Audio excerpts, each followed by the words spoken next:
Hello everyone, welcome back my channel. Caitlin praises Fever front office for adding vets in offseason. I think it's exactly what we needed. The Fever signed Awana Bonner, Natasha Howard, and Sydney Colson in free agency. Indiana Fever star Caitlin Clark told reporters in Indianapolis on Monday that she is really excited about the additions the team has made this offseason. Along with re-signing Kelsey Mitchell, the Fever have signed Awana Bonner, Natasha Howard, and Sydney Colson, and traded for Sophie Cunningham.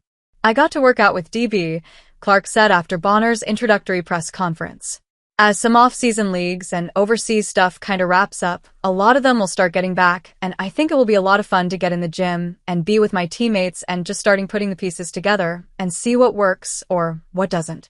But I think we're going to have a lot of different options to do a lot of different things. I think that's what's super exciting."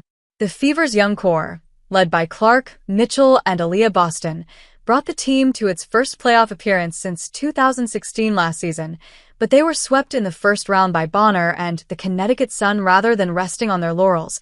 The Fever's new front office, led by President of Basketball Operations Kelly Krauskopf and General Manager Amber Cox, put the rebuild into overdrive. They started the process by stealing another key figure from the Sun, Stephanie White, whom they hired as their new coach after firing Christy Sides. Then, they set about improving the roster and the locker room. Getting better, particularly on the defensive end, wasn't the only goal. Becoming more experienced was paramount. Last season's team only had 19 combined postseason appearances. "That's what everybody talked about when we were in the playoffs last year. We really didn't have much experience at all playing in playoff games," Clark said.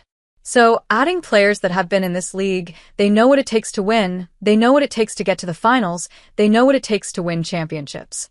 I think it's exactly what we needed in our locker room." Clark: "The next few years are going to be amazing." Bonner is a two-time champion who has been in the league since 2009, and her 87 career playoff games are the most among active players. Howard, for her part, brings 3 titles and 53 games of playoff experience, which is tied for 4th among active players. While Colson can't match those two for playoff appearances, she made her WNBA debut back in 2011 and won 2 titles with the Las Vegas Aces in 2022 and 2023. Even Cunningham has been around since 2019 and been to the playoffs 5 times. "I think every person you ask in this league or past teammates that they've had, they only have good things to say about them," Clark said. "That's the reason all the top teams were going after these type of players, because they know the type of asset they are in the locker room." The Fever's efforts this offseason weren't limited to the team or even the front office.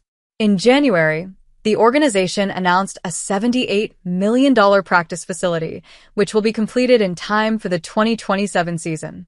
That type of financial commitment was a major reason why free agents like Bonner were willing to join the team. "Coming to a franchise that's growing women's sports. I'm just blessed," Bonner said. "I'm just honored to be here now, and hopefully I can put out the product that everyone deserves here." Clark echoed those comments, calling the Fever the franchise of all women's sports, no matter what sport it is. The 2024 Rookie of the Year is confident those investments will pay dividends. "They see the type of crowds we get, the excitement we're generating not only in Indiana but all across the country," Clark said. "I think the next few years are going to be amazing for this franchise and will continue to be for, hopefully, 10+ years. Hopefully, we win a few championships."